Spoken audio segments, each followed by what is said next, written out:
Entonces, ¿hasta ahí alguna pregunta más para terminar el tema de aguas? ¿Ninguna? Vamos al suelo. Al suelo, no vamos a ir.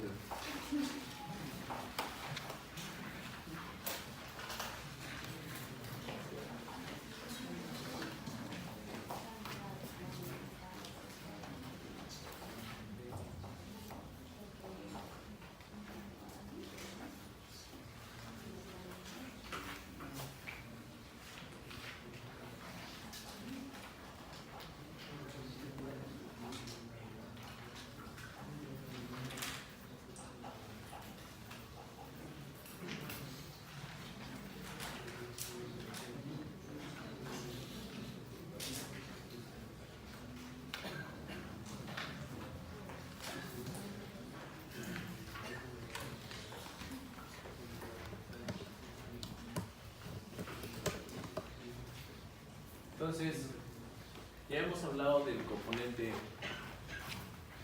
agua. Ya sabemos que hay una entidad nacional que gestiona el agua en el país, que ve la calidad, la cantidad, la distribución de los servicios. Sí, lo ve como medio de transporte también cuando hablamos de hidrovías. Hemos visto la legislación nacional a la cual nosotros debemos ceñirnos, o al menos debemos saber que existe y sabemos, es el río, así que ustedes son los peces y deben saber cómo desplazarse en él. ¿Ya? Entonces, también les expliqué que el agua está muy relacionada al suelo, sobre todo porque el 25% de ese suelo es agua, ¿sí? En una fracción. Esto puede variar dependiendo del tipo de suelo. Entonces, y esta parte creo que lo vamos a pasar rápido. No hay tanto que explicar. Bueno, la base legal para el tema de calidad de suelos dice en el artículo 31 de la Ley General del Ambiente, define el estándar de calidad ambiental, que lo hemos visto en el capítulo anterior. Entre todo, pues, representantes en el aire, agua, suelo, en su condición del cuerpo receptor. O sea que estándar de calidad ambiental. ¿Qué más tenemos aparte de estándar de calidad ambiental?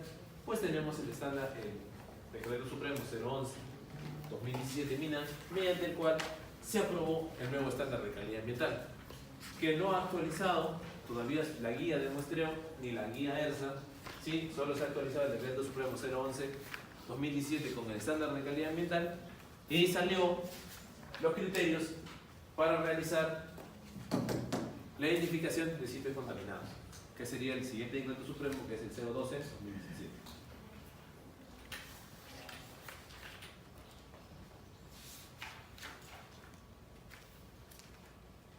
Ahí hay un error, debe ser 012-2017, ¿sí? Mediante el cual se aprueba criterios para la gestión de sitios contaminados, y la resolución ministerial, esa sí es la 085-2014, mediante el cual se aprueba la guía para el muestreo de suelos y la guía de elaboración de planes de contaminación de los mismos. El Decreto Supremo 015, ese continúa siendo. Otras resoluciones que tienen que ver con los métodos que se estaban dentro del casuelo, y pues dejando la base legal, que es mínima, nos vamos a cómo se forma el suelo.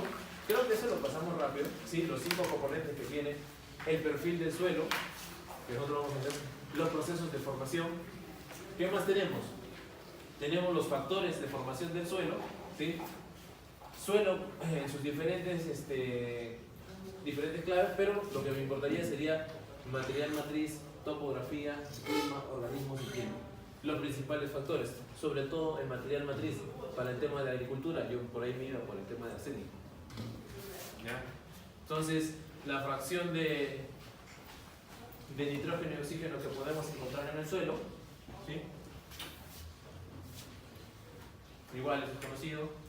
Funciones del suelo, bueno, herencia cultural, suministro de materiales de construcción, suministro de alimentos y fibras, retención de carbono, base para la infraestructura, entre otras funciones que pueda tener el suelo. ¿Ya? Pero ahorita no estamos viendo las funciones que pueda tener ese suelo, sino cómo tomar una muestra de suelo, sobre todo de la perspectiva de calidad ambiental. Y de repente, en la gestión de sitios contaminados. Ciclo de los nutrientes, que sí va a ser importante. ¿Ya? Etapas de formación del suelo. El suelo procede de una roca madre, pues ya. Se altera, hay diferentes factores que alteran esa roca madre para generar el transporte, hay esos procesos de reutilización y erosión, ¿sí? Geodinámica externa. Pero, ¿cuáles serían esos factores? Nuevamente, la roca madre, la litología y la zona, el clima, que nos van a producir diferentes procesos erosivos, ¿sí? El relieve, la biota, que aporta la materia orgánica a ese suelo, y pues el tiempo, factor que afecta durante toda la etapa de formación del suelo para que nosotros tengamos los diferentes horizontes de este suelo, ¿sí? Nuevamente, etapa de formación del suelo, suelos como resultado de una meteorización prolongada, ya conocido. Vamos a lo que hemos venido a formación del suelo. El agua arrastra, es el cuento que siempre nos han dicho, ya lo conocen. Los horizontes, que ya lo han visto también, o alguien no ha visto horizonte de suelos aquí. Creo que todos venimos de una rama técnica y sí hemos visto al menos horizonte de suelos, ¿sí? El horizonte primigenio, cuando tú estás en campo, ves la primera parte de la capa del horizonte O, ¿sí? Es la materia negra, oscura que vas a encontrar ahí. El horizonte A, expuesto a la intemperie, está constituido en gran parte o principalmente por agua, fibras finas, partículas sólidas, entre otras. El horizonte B son las que constituyen los materiales de los horizontes superiores, formados principalmente por arcillas. Y el horizonte C, pues la última parte, casi la última parte donde se va disgregando la roca madre para componer o para formar los diferentes horizontes. No sé por qué decimos eso, pero sigamos adelante. Componentes, ya habíamos dicho la fracción sólida que tiene nuestro suelo. 50% de volumen de suelo está formado por mayoría por partículas inorgánicas, 45% son orgánicos, 5% de materia orgánica y el otro 50% no es un espacio, es un espacio poroso, lo ocupa la fase aire, ¿sí? El aire edáfico, y la otra fracción que va entre 25 y 25, que sería la fase acuosa. Va a depender del tipo de suelo en el que estés, ¿sí? Componentes del suelo, materia orgánica, presenta una elevada capacidad de retención de humedad del suelo, capacidad, aumenta la permeabilidad de los suelos arcillosos, constituye la capacidad de intercambio catónico que tiene este suelo, propiedad de retención de metales, y ahí va más o menos el riego de suelos con aguas con alto concentrado, con alto contenido, concentraciones de algunos metales pesados, como puede ser el arsénico, el plomo, el cadmio, ¿ya? Por eso favorece el establecimiento de interacciones químicas con los contaminantes orgánicos, evitando la movilización hacia otros componentes ambientales. Funciona como filtro, ¿sí? Nuestro suelo. Componentes sólidos e inorgánicos, ¿sí? De este suelo. El suelo puede ser considerado como un sistema disperso en el que se pueden diferenciar tres fases: la fase sólida, agregados, minerales y orgánicos; la fase líquida, agua y solución, ¿sí? La fase gaseosa, la atmósfera dentro del suelo, contenida en el espacio poroso.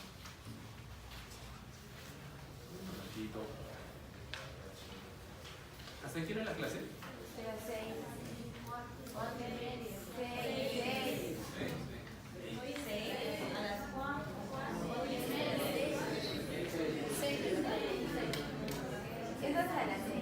A mí me dijeron hasta las 6. ¿Quiénes se quieren retirar a las 4:30? Ya, miren, la parte de formación y todo lo demás, que es importante para de repente hay aquí alguien que no esté ligado por ningún lado al tema de calidad de suelo, nunca lo ha visto, es importante. Pero lo que no quiero que me falte tiempo es el tema de muestreo de suelos, ¿sí? Así que vamos a voltear la situación. Hablemos del muestreo de suelos, ¿sí? Para gente que se quiere ir a 4:30, a las 4:30, porque ya va a saber o va a tener lo que uno quiere transmitirle a ustedes. Y después regresamos a esta parte, que está textura, estructura, formación, cómo caracterizar los suelos depende de su origen. Sí, que es importante para los que no han visto nunca esto, pero para los que ya han visto, y lo han visto en sus clases de pregrado, es repetitivo. ¿Sí? Entonces vamos un poquito más abajo. Comenzaría aquí.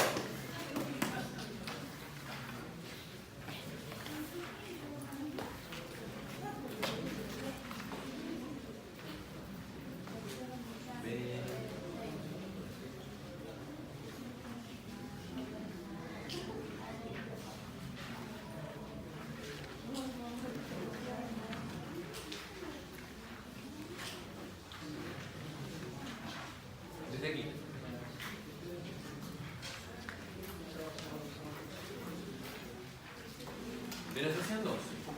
La primera sesión es aspectos generales del monitoreo de suelos, o sea, yo para saber monitoreo de suelos o no, para entrar al monitoreo de suelos, pues tendría que al menos tener conceptos generales de qué es un suelo y por qué muestrearlo, por qué su porosidad, cómo se transmitirían los metales dentro de él, cuál sería el intercambio catiónico que este tiene, a qué texturas me estoy enfrentando y por qué la textura arenosa o la franco arcillosa o la arcillosa retendrían en algunos casos algunos contaminantes. Eso está en el primer capítulo, pero de forma muy sucinta, muy general, ¿sí? Luego está lo de la estructura, textura del suelo, parámetros importantes, para mí importantes para el estudio del suelo. Pero en la sesión 2 está por lo que hemos venido hoy. ¿Qué hago, no? Cuando me enfrento a una muestra de suelo. Entonces, tenemos lo siguiente: características generales de las herramientas necesarias para el monitoreo. Va a depender de la profundidad a donde yo quiera tomar, dónde quiero tomar la muestra. A una profundidad 10 metros, por eso existirían muestras o equipos para monitoreo en profundidad, equipos mecánicos, semimecánicos, tomas directas. Dependerá de la textura del suelo, el tipo de contaminante el cual yo quiero muestrear. Si este contaminante es volátil, semivolátil, eso va a depender de las cadenas de hidrocarburos que este tenga, que no se presume en ningún sitio. ¿Qué más? ¿Dónde voy a tomar la muestra? ¿Cuán accesible es el lugar? ¿Sí? Algunas de las características que yo debo tener en cuenta antes de hacer el monitoreo. ¿Qué más? El tamaño de la muestra, ¿sí?, necesaria para un análisis requerido en base a las características o propiedades de interés del contaminante del sitio, así como las especificaciones o métodos analíticos. Se habrán dado cuenta ustedes que al revisar el ECA suelo habrán encontrado a un costadito el método de ensayo que se puede practicar a ese parámetro. ¿Sí? Va por ahí. Los instrumentos para la colecta de la muestra en campo deben ser fáciles de limpiar, ¿sí?, resistentes al desgaste, y no deberán contener sustancias químicas que puedan contaminar o alterar las muestras. Es por eso cuando yo llevo mi equipo de muestreo para hacer suelos, pues todos mis instrumentos tendrán que ser de acero. ¿Ya? Son de acero y también tienen que ser de fácil lavado. Va a pasar lo mismo que con tus cubiertos. ¿Sí? ¿Ustedes han entrado a un restaurante y han cogido su tenedor? Sí. ¿Han volteado su tenedor? No, señor. Lo han limpiado nomás. Entonces, si voltean, si es un tenedor de fácil limpieza, se van a dar cuenta que atrás no hay nada. Es liso completamente. Pero en algunos lugares no. No los han cambiado y tienen como rendijitas en la parte de atrás. Y ahí es donde se juntan cosas que no deben comer, o cosas que no deberían entrar en contacto con su comida. Lo mismo va a suceder con la palita de muestreo, con el rastrillo de muestreo, ¿sí?, con los diferentes equipos para la toma de muestras de suelo. Si no son de fácil lavado, y es por eso que yo tengo que llevarme al campo cuando hago suelos un cepillo y una escobilla de lavar, pero desgastada, ¿ya?, porque si no me ensucio toda la ropa también, para hacer el lavado de mis equipos.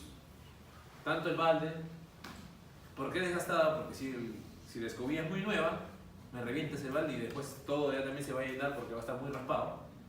El cepillo para los orificios difíciles de la palita, y lo limpias, todo, y todo queda limpio para el siguiente punto.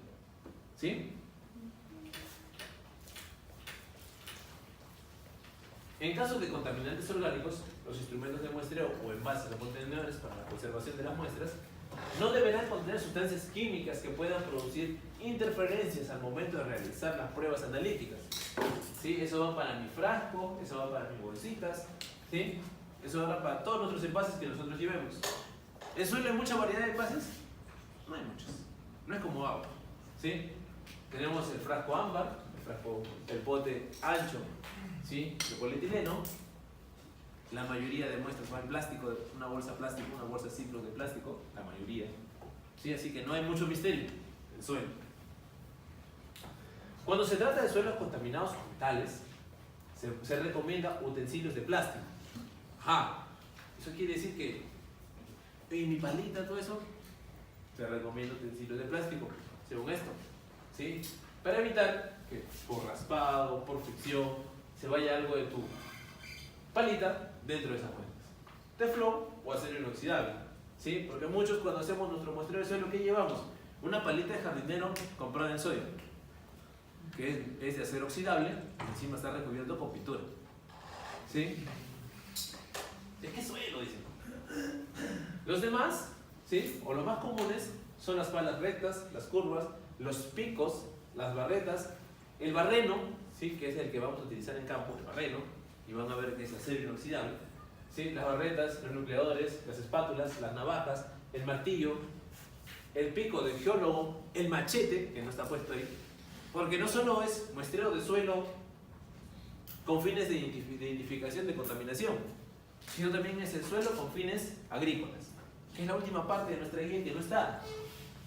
En ninguna guía de muestreo de suelos con fines de contaminación o fines de remediación de suelos con metales pesados o hidrocarburos, y nos olvidamos completamente de la actividad agrícola, ¿sí? Y es lo que viene pasando y que con el nuevo reglamento de protección ambiental esperemos que esté, ¿sí? Martillo de geólogo, lápices, marcadores, etiquetas, así como la cinta métrica, entre otras cosas.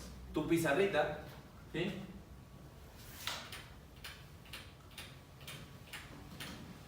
Y ahí está.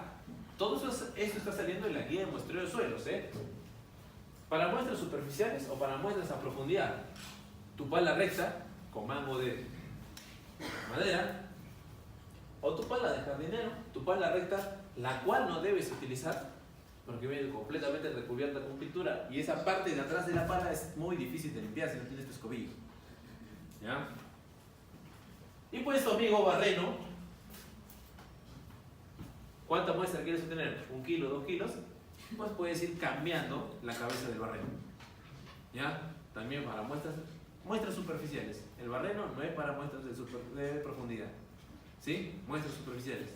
Entonces, yo tengo mi barreno, pongo mi barreno para 2 kilos, pues obtendré mi muestra superficial a una profundidad, como la botella, un poquito más, de la superficie a profundidad. Esa sería mi muestra de suelos.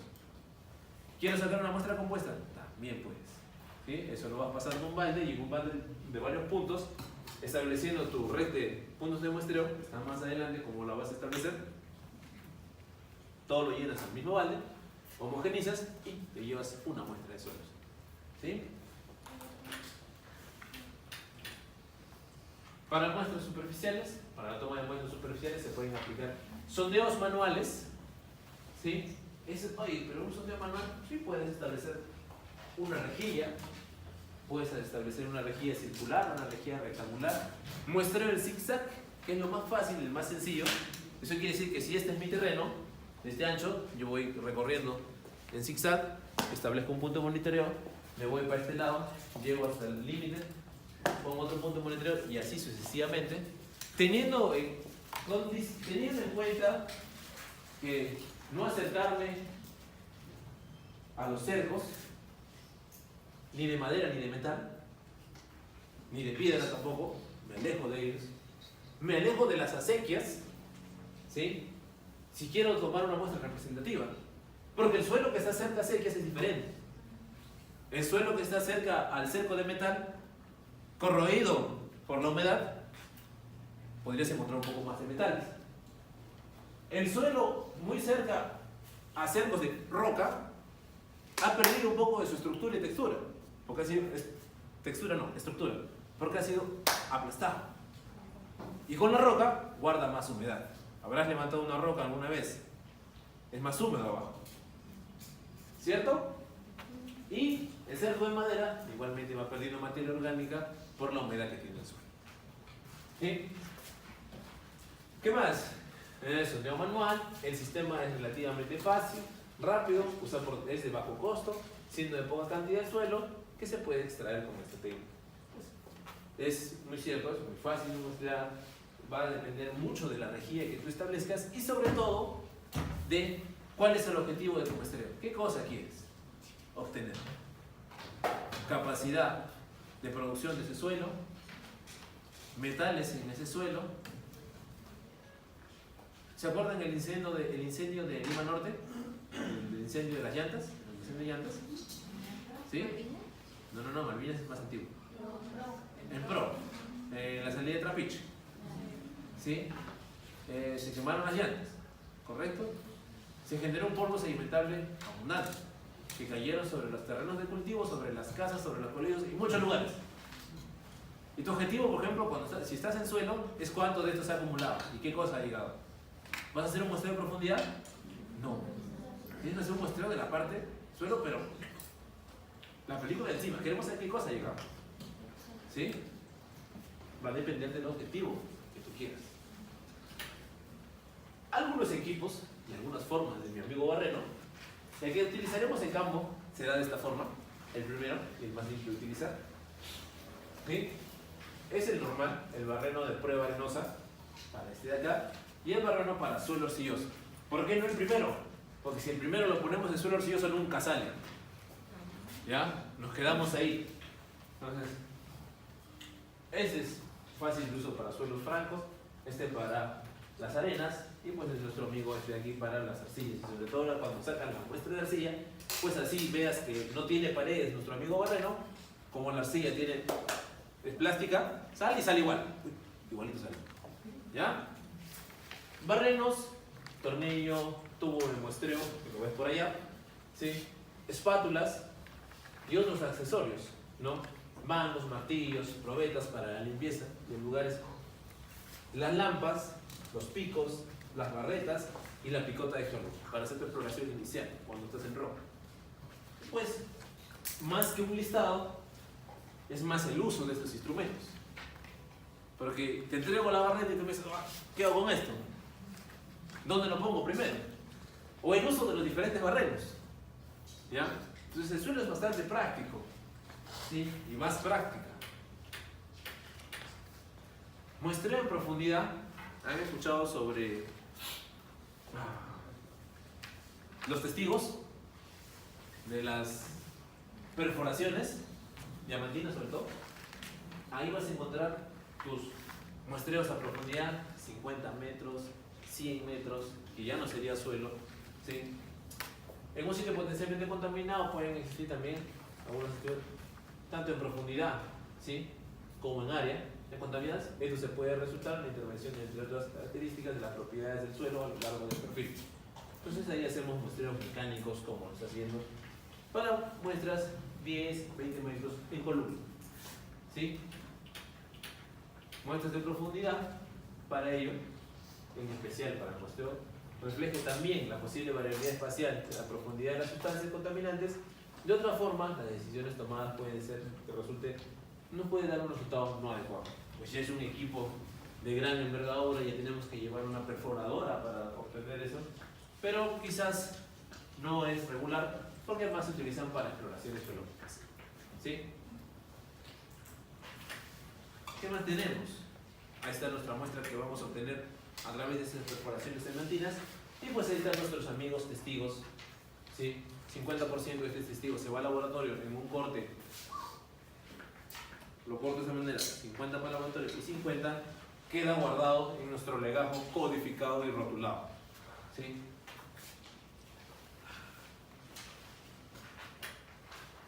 Suministros adicionales que sí o sí no te puedes olvidar: tus baldes, tus jarras, la cubeta o balde, el tapón de acero, de plástico para la homogenización, para hacer, ¿sí?, con la muestra, el lienzo, la funda de plástico, el agua destilada o desionizada, el detergente cuando estamos en muestras de hidrocarburos. No vas a poder lavarlo solo con agua, ¿ya? Tus cepillos, tu papel toalla, tu cinta métrica, tu wincha, tus coolers, las hileras, el gel refrigerante, el ice pack, el GPS, la tabla de colores, ¿sí?, para identificar el tipo de suelo, las bolsas, los recipientes, la bolsa Ziploc, los guantes de muestreo de látex y este látex o guantes de nitrilo, y tu cámara digital para hacer tu procedimiento de muestreo. Cosas que no te puedes olvidar al momento que vayas a hacer tu muestreo de suelos, ¿sí?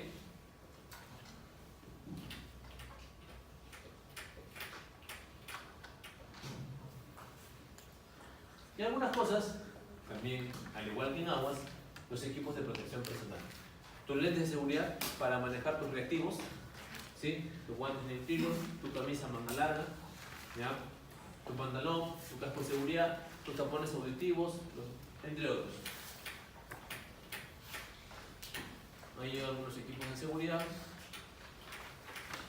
Nos vamos al 3, que es las metodologías y controles de calidad, sobre todo las metodologías. Esa es la carnecita del asunto del monitoreo de suelo. Para ello tenemos dos guías, la guía de muestreo de suelos y la guía para elaboración de planes de descontaminación de suelos, aprobados mediante esta resolución ministerial, y el protocolo de muestreo en caso de emergencia ambiental, aprobado a través de la resolución ministerial 125/2014, la cual no ha sido modificada a la fecha. Ni las primeras dos guías ni el protocolo final. ¿Sí? Recuerden que son guías para el muestreo de suelos. ¿Ya? ¿Hay procedimientos internos que puedo utilizar el laboratorio para hacer un muestreo de suelos? Sí. Va a depender de cada laboratorio. Entonces, tenemos el trabajo en gabinete, las acciones de muestreo, gabinete campo, cíclicamente, acciones de muestreo, de repente trimestralmente, 1, 2, 3, 4, el cual compondría mi programa de monitoreo anual. Para ello era ese gráfico, para explicarte la diferencia entre una muestra puntual realizada por única vez en un trimestre o un programa de monitoreo que estaría compuesto por varios programas de muestreo o acciones de muestreo, el cual me compondría mi programa de monitoreo en general. Y si llego más allá de monitoreo, o sea, quiero ya establecer una estación de medición continua en caso de aguas, pues estaríamos hablando de una estación de vigilancia de la calidad. ¿Ya?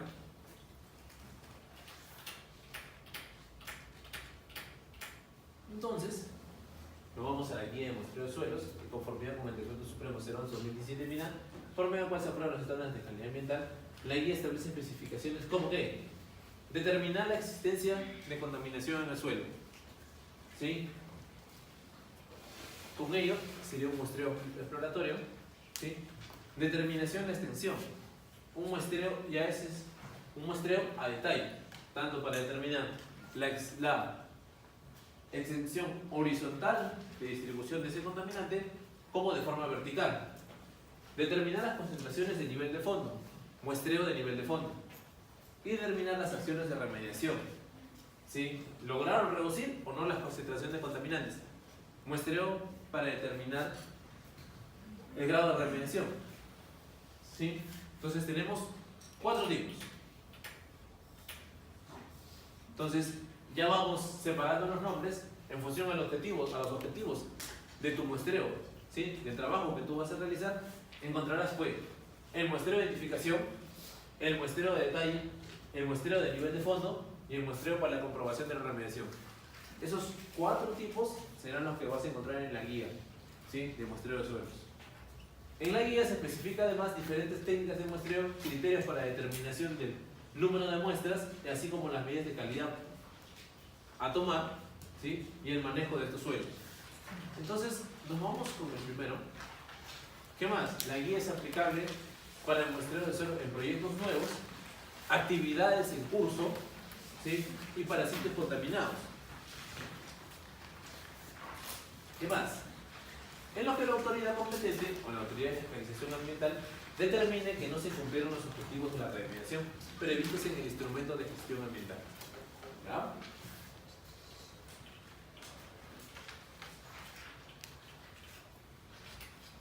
Entonces, ¿qué vamos a encontrar? Para la realización de cualquier tipo de muestreo, previamente se debe elaborar un plan de muestreo. ¿Qué es lo que tiene que contener mínimamente ese plan de muestreo? Pues lo encuentras en un índice detallado en la guía de muestreo de suelos. ¿Qué más? La información y la programación relacionada con los objetivos de muestreo, en el cual tienes que definir ciertas cosas, como el área en la cual se focalizará los objetivos definidos de tu muestreo. ¿Sí? Los tipos, ¿qué más? Los objetivos del plan de muestreo, los tipos de muestreo a los cuales tú vas a seguir. ¿Sí? Un muestreo de identificación, un muestreo de detalle, un muestreo de comprobación de la remediación o un muestreo para establecer los niveles de fondo. Los procedimientos de campo que vas a emplear, los equipos de campo que tú vas a utilizar y los métodos de conservación de las muestras. Todo eso, pues tendrás que encontrarlo dentro del plan de muestreo, ¿sí? Las necesidades analíticas a desarrollar, eso va a depender de los parámetros que ustedes decidan, ¿ya? Para establecer cuál va a ser el parámetro y el análisis correspondiente que se va a practicar. Entonces nosotros tenemos que recoger información básica del suelo, especialmente contaminado, comprendiendo los mapas de ubicación. Entonces eso quiere decir que en mi plan de muestreo tiene que ir un mapa, sí. ¿Dónde van a ser repartidas estos puntos de monitoreo? Planos de distribución de las infraestructuras, en caso tengamos en la zona. ¿Qué más? Tenemos que poner las construcciones realizadas, ¿de acuerdo? También tenemos que ver los resultados de los estudios previos. Recuerden que para nosotros establecer un plan de remediación o un plan de descontaminación del suelo, muchas veces se han hecho estudios previos, los cuales pueden estar amarrados dentro de los instrumentos de gestión ambiental. Determinar las áreas de interés.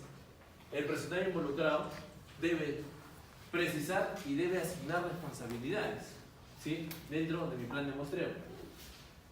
Entonces, la estrategia y procedimiento de muestreo tiene que ser detallada dentro de mis condiciones generales de mi plan de muestreo.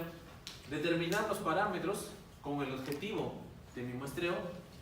Si yo quiero investigar o hacer remediación de metales, pues tendré que determinar que al momento de recoger los parámetros de interés, pues no me podré olvidar de los metales totales del suelo. Las técnicas, los equipos, los instrumentos, todo eso debería ser llenado en mi plan de muestreo a detalle. Los tipos y las características de preservación que van a tener estas muestras. Pues bueno, en suelo, te comentaré que no hay muchas técnicas de preservación, porque, bueno, algunas cosas más que tienen que ser integradas en tu plan de muestreo, pues son las medidas de seguridad, las medidas de seguridad ocupacional, los números mínimos de muestras. Esto está en la guía detallado. Entonces, ¿qué es lo que te compone ese famoso plan de muestreo? Aquí está el listado de cosas que tú, sí o sí, tendrás que incluir en tu plan de muestreo para que este sea presentado, ¿sí? El objetivo, las vías de acceso, localización geográfica, delimitación del área de interés, planeación y procedimiento de muestreo, tipo de muestra, localización, profundidad de la muestra, tipo de muestra que vas a realizar, ¿sí? Anexos que no deben faltar en tu plan de muestreo: plano de ubicación, planos de guías o carreteras, imágenes satelitales del área de estudio, ¿sí? Copias de la acreditación y aprobación del laboratorio vigente, en pocas palabras, la acreditación del laboratorio. Y entonces, ya sabemos nosotros, o al menos se ha visto, los puntos principales que tienen que ser incluidos dentro de tu plan de muestreo. Entonces, dentro del plan de muestreo y dentro de esa guía de monitoreo que se aprobó en el año 2014 en MINAP, pues se establecieron 4 tipos de muestreo, ¿sí?, a realizar. 1. Muestreo de identificación. Eso quiere decir que yo voy a hacer el muestreo de este suelo, de esta parcela. Yo no estoy seguro qué es lo que pasó en ella, si hubieron actividades antiguas, hubieron pasivos mineros, algún derrame de algún concentrado o algún tipo de hidrocarburo. No tengo la menor idea de qué es lo que ha pasado. Entonces tendré que aplicar mi muestreo de identificación para caracterizar ese suelo. 2. Luego de realizar el muestreo de identificación, nosotros tenemos que establecer si ese suelo tiene alguna posible traza de metales pesados o fue un lugar donde hubo un derrame. Pues tendré que caracterizar y hacer el muestreo de detalle para saber hasta dónde se desplazó ese contaminante. Y en el muestreo de detalle, pues podrás determinar tanto la extensión horizontal del contaminante y la extensión vertical. ¿Eso quiere decir que el número de muestras aumenta? Sí. ¿Ya? Otro tipo de muestreo, que ya no sería, o sea, no es un paso 1, 2, 3, 4, no es así, es el muestreo de nivel de fondo. Oye, ¿para qué hago eso? Tú eres una actividad nueva, un proyecto nuevo, ¿sí? Y eso quiere decir que si tú te vas a ubicar en una zona, se entiende que el suelo donde te vas a ubicar, seas un proyecto minero, seas un proyecto agrícola, si hace un proyecto eléctrico o un proyecto de hidrocarburos, ese suelo debe cumplir ciertas características. ¿Debería ser como el estándar de calidad ambiental? Sí, porque el estándar, supuestamente el estándar nacional de calidad, eso es un estándar nacional. ¿Todos los suelos deberían cumplir esa calidad? Posiblemente, pero no es así. Vas a realizar una actividad económica como es la minería. Estableces tu línea base, tanto en agua como en suelo. ¿Eso quiere decir que tú vas a hacer un muestreo de identificación? No, un muestreo de nivel de fondo. ¿Por qué? Porque no necesariamente el lugar donde tú te vas a ubicar cumple con el estándar de calidad ambiental. Al sur del país tenemos lugares o cordilleras que son netamente arsénico o arsenopirita, como quieras llamar. Tú haces tu actividad, pasado 10 años alguien te dice, señores, los ríos están contaminados de arsénico. Es la mina que está contaminando. Aguantado, señor. Y sacas tu línea base. ¿Cuál es el nivel de fondo que tú estableciste antes de entrar a desarrollar tu propio proyecto? Ahí verás que de lo que el estándar de calidad ambiental te pide de concentración, uno de repente en arsénico, no tengo los datos exactos ahorita de cuál es la concentración por parámetros en el ECA, de repente tú estableciste tu nivel de fondo, hiciste tus mediciones correspondientes y encuentras uno, son 3. Ese es el estándar para esa zona. Yo debería vigilar y aplicar todas mis técnicas de manejo ambiental para no llegar a más de 3. Porque, y si me retiro, y en teoría tú vas a hacer una restauración del ecosistema, ¿a dónde deberías llegar? ¿A 1? No, 3. Esa es la base. Para eso está el nivel de fondo. ¿Sí? Y por último, y que no es seguido a este paso, es el muestreo para la comprobación de remediación. Vamos, ¿se acuerdan del tema que les conté del depósito de relaves en Pasco? Pues ahí se hizo remediación de suelos. Terminado todas mis acciones de remediación de suelos, pues tendré que hacer un muestreo de suelos, en este caso muestreo para la comprobación de la remediación, para ver si las acciones que ha realizado ese privado hayan sido suficientes como para retornar cómo fue antes de nuestro accidente. Así debió quedar el suelo. Ahora, en ese momento yo pues tendré que tomar muestras blanco, lugares que nunca fueron afectados por el accidente. Entonces, para tener en claro o para establecer casi como un nivel de fondo, ¿por dónde va esto? Más o menos me voy por esto.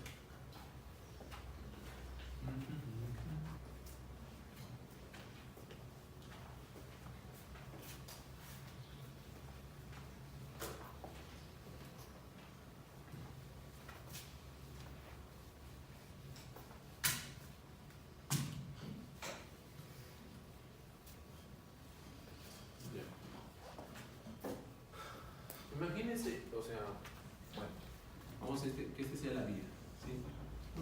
Un ejemplo cualquiera. Ya, esta es la carretera. Vamos para allá. En la carretera central, al costadito nomás de la carretera central y cruzando por debajo de ella misma, está una línea de conducción de relaves. De Casapalca, que llega hasta la zona de el depósito de relaves, no me acuerdo su nombre, pero estoy haciendo referencia a este lugar.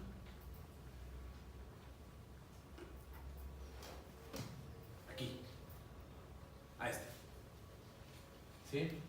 Entonces, la planta de procesamiento de minerales de este depósito de relaves está aquí.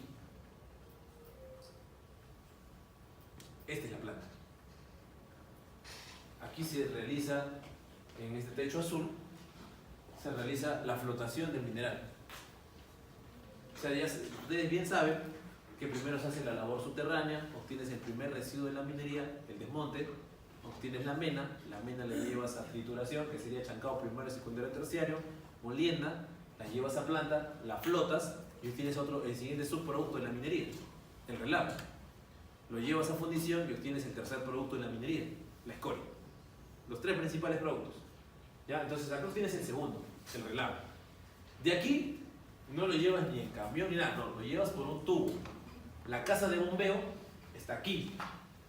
Esta es la casa de bombeo. Lo impulsas, porque todo es en subida aquí. Es la parte más baja y impulsas. El relave se va por aquí. La tubería no creo que la puedas ver, es un poco delgada, pero se va siguiendo esta línea. Al costado del cauce del río Rímac. Así que si tú te achoras con Cazapal que te da la bronca, vas con un pico y ¡prum! Revientas ¿cómo se llama? La línea de conducción, porque es de metal. ¿Sí? Y chao río Rímac también, porque una vez que le haces un huequito a la línea, ¿qué crees que la presión va a ser? Porque es de metal porque es abundante la presión, porque tienes, a pesar de enviarlo, y no es un líquido, porque tiene bastantes sólidos, se va de subida. ¿Sí? Entonces, sigue por aquí, y acá en la parte, en este lado es donde cruza, ¿sí?, la carretera central. Continúa por acá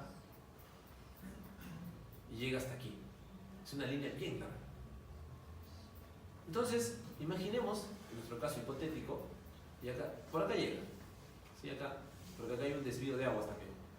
Si se dan cuenta, esta es una cabecera de cuenca, ocupada por un depósito de relaves, lo cual está prohibido actualmente. ¿Sí? Entonces, como este es un depósito de relave que ocupa una cuenca, o una cabecera de cuenca, lo que se han hecho acá son estructuras hidráulicas de derivación. Acá hay una, y acá hay otra.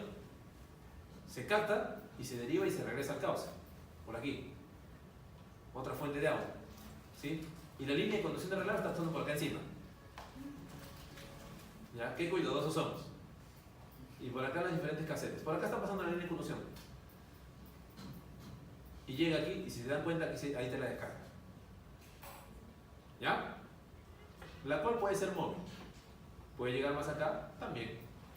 ¿Sí? Ya.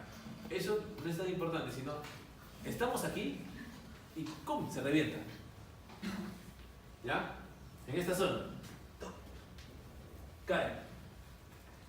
¿Cuál es el sistema de contingencia? Supuestamente que como hay una variación de presión en la tubería, automáticamente las bombas se apagan abajo.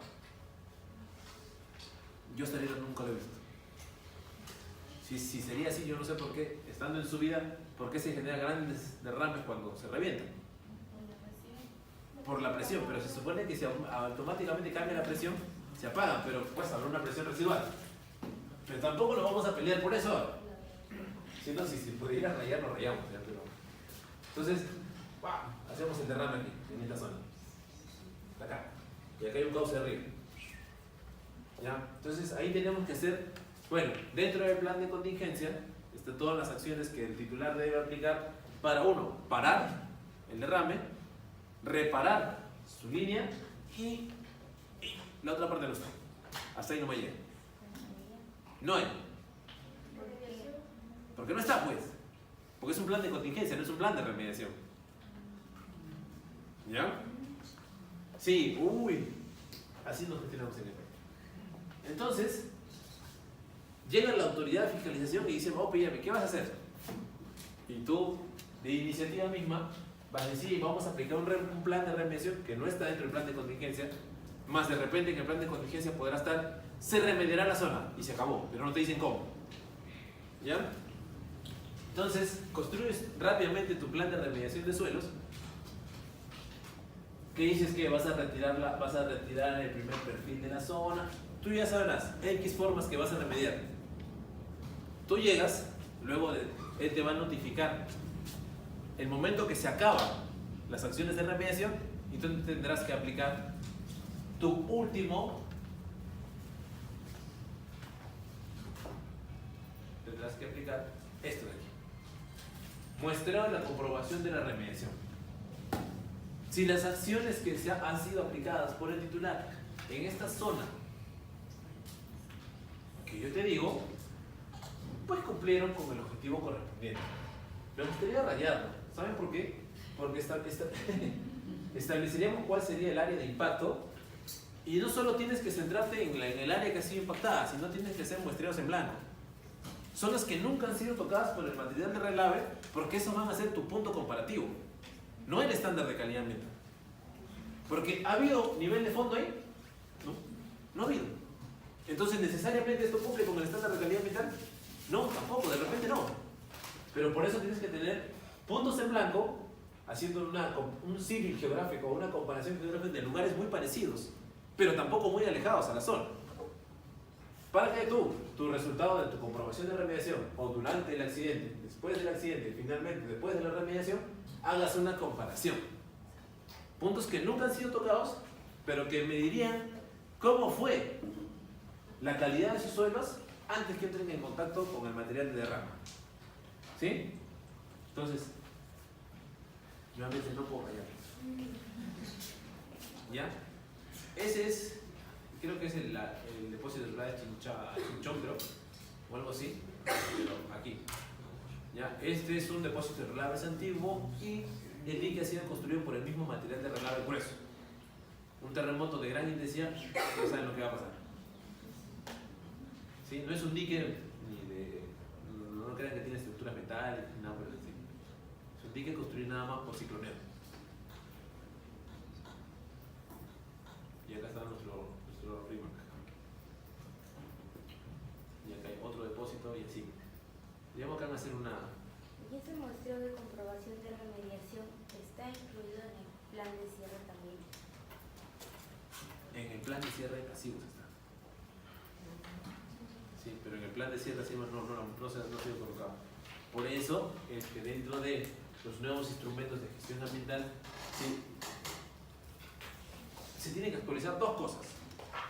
Uno, las acciones de cierre y las acciones del muestreo final de la comprobación de la remediación. ¿Por qué? Porque cuando tú vas a supervisar un cierre, no estás los 365 días del año para ver cómo ha sido ese cierre. Entonces se tiene que modificar el detalle de la presentación de las medidas de cierre. Eso es uno. Y dos, se debe hacer más extensivo la aplicación del muestreo de remediación, ¿sí? Y cómo se hacen esas acciones de remediación, el detalle. No puedes colocar nada más en un parrafito, se aplicarán acciones de remediación y se acabó. No es suficiente, sino qué es lo que vas a hacer. ¿Sí? Y dentro de la guía pues está cómo se hace ese muestreo de comprobación, dentro de la guía de muestreo de suelos. ¿Ya? 1. Muestreo de identificación. El primero, vamos a identificar. El muestreo de identificación tiene por objetivo ¿qué cosa? Investigar la existencia o no la existencia de contaminación, o la existencia de metales pesados, ¿sí? Del suelo, a través de la obtención de muestras representativas con el fin de establecer si el suelo supera o no supera los estándares de calidad ambiental o los valores de fondo, ¿sí? Establecidos de acuerdo al nuevo estándar de calidad ambiental. Entonces, ¿cuál es su objetivo de muestreo de identificación? Así como tú nos explicaste en la mañana que hiciste una muestra nada más, es caracterizar. ¿Qué es lo que es? Solo decir, ¿hay o no hay? Punto. No te va a decir cuánto hay y cuál es la extensión, tanto en forma horizontal, que diga en forma de área, vertical, o en forma de profundidad. No te lo va a decir. Solo te va a decir, ¿hay o no hay? Si no hay, pues hay que. Si es que hay, pues tendrás que hacer el siguiente muestreo. Pero antes de seguir al siguiente, vámonos a. Se deben considerar los siguientes aspectos para tu muestreo de identificación. Área de potencial interés. Sobre la base de la investigación. ¿Cuál va a ser esa área? ¿Sí? Hay una investigación, hay una base de investigación histórica, hay o no hay. Hay muchas actividades que vienen de la colonia. ¿Han escuchado de Mina Santa Bárbara? ¿No? ¿No han escuchado de Mina Santa Bárbara? Es patrimonio de la humanidad como Machu Picchu. Claro que sí. Mina Santa Bárbara viene desde la colonia y era una mina de obtención de cinabrio. Cianuro, sí, de cianuro. ¿Sí? Y que está a 30 minutos de la ciudad de Huancavelica. El río que parte Huancavelica en dos tiene gran concentración de.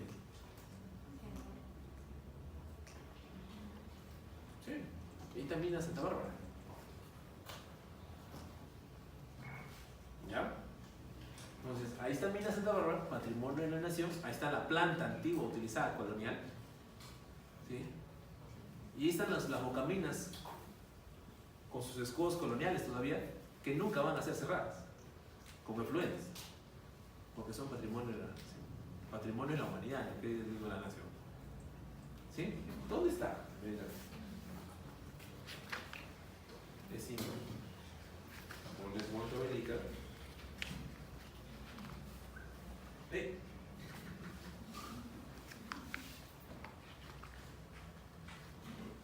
No, los vayas hermano, no.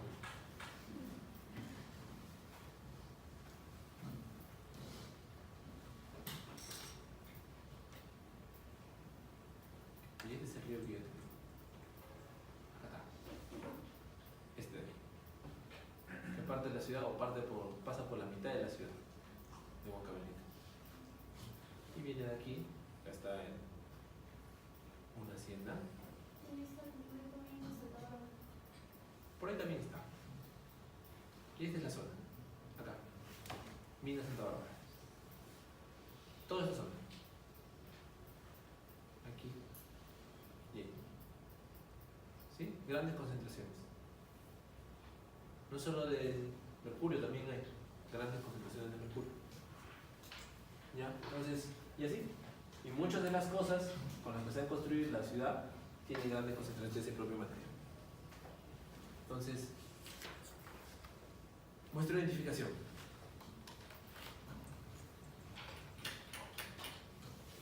¿Qué más? Y eso es para la investigación histórica. Existe, hay evidencia. Los contaminantes, parámetros, serán de interés toxicológico o ecotoxicológico generados por la actividad. ¿Sí? Tenemos que saber cuáles son esos parámetros, cuál es nuestro objetivo. En base a la información histórica, se conoce el origen de las posibles fuentes de contaminación, ¿sí? El número de puntos de muestreo que se determinará correspondiendo al número mínimo, ¿sí?, propuesto en el siguiente cuadro. Eso quiere decir que nuestra guía de muestreo nos establece ya por área un número mínimo de puntos. Sí. ¿Pueden ser más? Sí. ¿Pueden ser menos? No, porque estaría fuera de la guía. Una consulta Sí. en el tema del área que tengo interés sobre la investigación histórica. En esa parte se tiene que hacer entrevistas. Sí, puedes hacer entrevistas. Y eso Puedes hacer búsqueda de investigaciones pasadas también. Puedes hacer revisión de líneas bases también. pues no puedes hacer- necesariamente es entrevista fijo, o sea, No necesariamente son entrevistas. ¿Sí? no es un Desde- requisito dentro de esta primera parte que es la base de investigación histórica. No, es que no está puesto como tal. Entrevista no te dice. Pero ¿puedes aplicarlo? Sí, puedes aplicarlo. ¿Sí? Entonces, ya estableciste el área de interés. ¿Dónde vas a entrar? ¿Cuál es el hectárea? La área. Y ahí se va a establecer. En hectáreas se te va desde 0,1 hectáreas hasta 100 hectáreas. Y ahí está el mínimo de puntos que tú vas a realizar, que va desde 0,1 hectáreas, 4 muestras, hasta 100 hectáreas, que te pide 50 muestras. ¿Ya?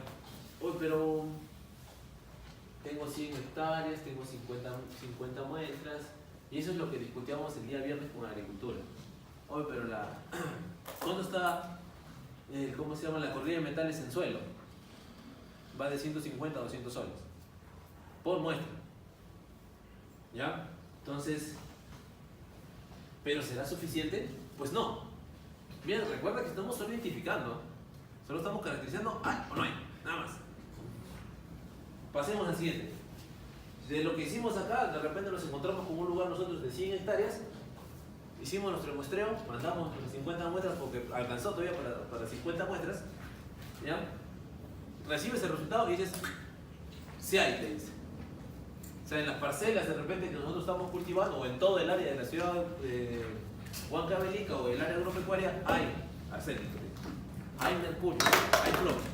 Sí hay, resulta positivo. Tenemos que ir al siguiente, tenemos que determinar en cuántas profundidades está. En área, ¿sí? Y en profundidad. Eso es para, sea cual sea la actividad, prima ese cuadro de puntos monitoreos. Como guía. Sí. ¿Puedes hacer más? Sí puedes. Profesor, en el cuadro anterior Ya, si me da el área en hectáreas, ponte que por ejemplo mi área de interés sea, por ejemplo, no necesariamente 3 hectáreas, oscilan en 2.5, 2.4, o por ejemplo de 10 a 15 son 2 hectáreas. O sea, ¿cuántos puntos de muestra en total haría? Haría como que un promedio. Me estás diciendo, estamos entre 10 y 5, y pues yo tengo 12. Ajá, tengo 2 hectáreas. Y pues la diferencia son 3 muestras. Si sacamos promedio, igual nos quedamos con muestra y media. Pero, ¿eso influiría en algo? No influye en nada. Yo, si estaría entre 10 y 15, si estoy en 12, me voy a 33 muestras. Si es que hay, ¿no? ¿Cómo realizarlas? Ajá. Me iría el número más alto, porque al tener mayor cantidad de muestras, caracterizo mejor la zona. Si quieres, puedes sacarle un promedio y ves, pues, es explicable y sustentable dentro del informe. ¿Cómo lo hiciste? Mi área de potencial de interés, porque que tengo ya una zona minera y por ejemplo mi área de potencial de interés tengo una que está cerca al campamento, otra que está cerca al río, otra que está cerca, no sé, por la población, por ejemplo. Tengo 3 áreas de potencial de interés. Ya. Las sumaría las 3 potenciales de interés o por cada una de esas áreas haría mi punto de muestreo en total. Por cada uno. ¿Cuánto te has dicho? Borramos esto.